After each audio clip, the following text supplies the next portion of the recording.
around my story.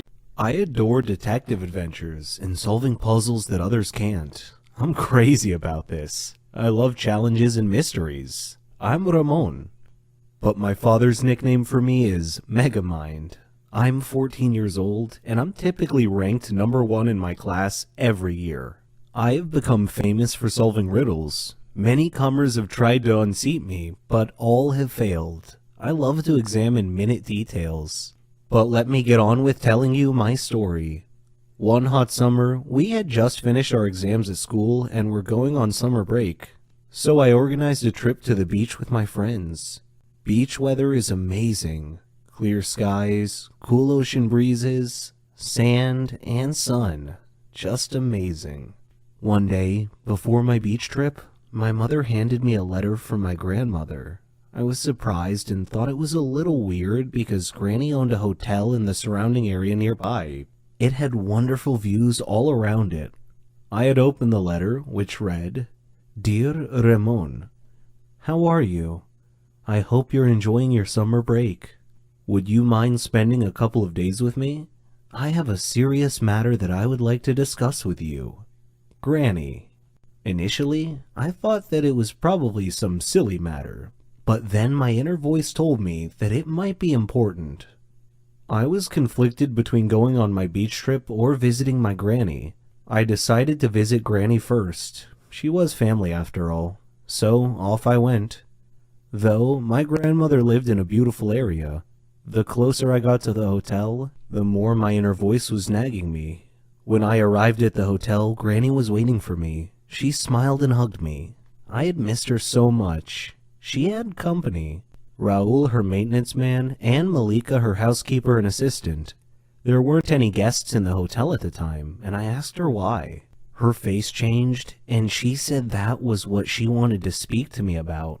So we went to her room to talk. She then proceeded to tell me that the hotel was haunted. "Haunted?" I exclaimed. "What makes you think that?" Granny said, "The hotel has evil spirits that frighten the guests at night."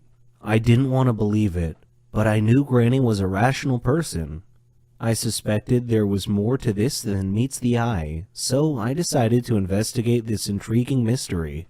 On my first night at the hotel, I waited until midnight. Then I lit a candle and walked through the halls of the hotel. There were photos on the wall, and I could hear whispering and the rustle of the leaves outside. It was a little spooky and unsettling, and made my blood run cold. Suddenly, I heard laughing on both sides of the hotel, and a shadow passed quickly in front of my eyes. Unnerved, I quickly returned to my room, where soon afterwards I heard something scratching on my door. I kept thinking to myself, I am not afraid. I am not afraid. Then the door began opening slowly. I saw a hand on the doorknob. Then the owner of the hand came into view. It was a cloaked, headless man holding a candle.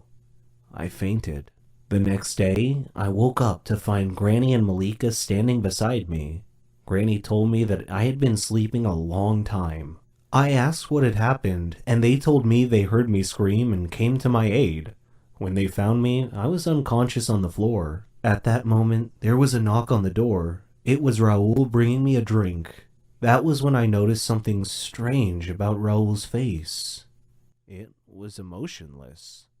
Then I glanced at his hands as I accepted the drink from him. That night, I again walked around the hotel. I found some steps at the end of a corridor that led to the basement. Down in the basement, I opened a maintenance door and found a tape recorder and a pile of clothes on a table.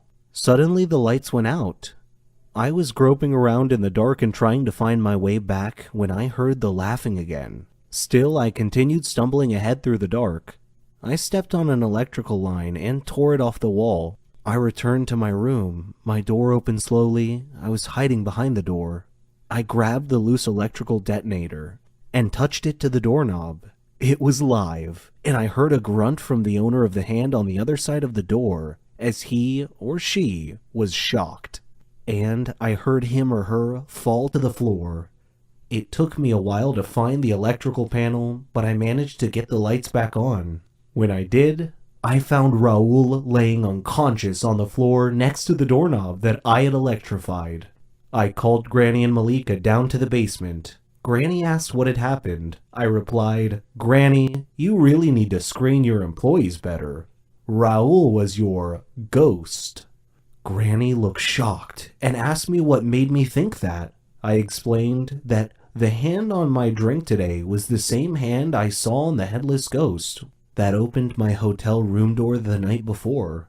I also found tools, a tape recorder, and some ghost clothes down here in the basement. In addition, I found the earphones that had been placed around the hotel.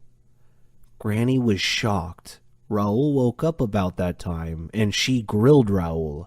Why are you scaring all my guests away, Raul? He said, This hotel used to belong to my family, but you bought it from my grandfather. Well, I wanted it back. Please forgive me. Malika said, We have to call the police. But I said, No, wait, I have an idea. Let's renovate and reopen the hotel with a new name. The Haunted Hotel. Our advertising slogan will be, Spend a night in a haunted hotel. Raul can do his ghost thing with the whispers and the laughing. Why, he can even flicker the lights off and on at a random time once or twice a night just to give the hotel a spooky atmosphere.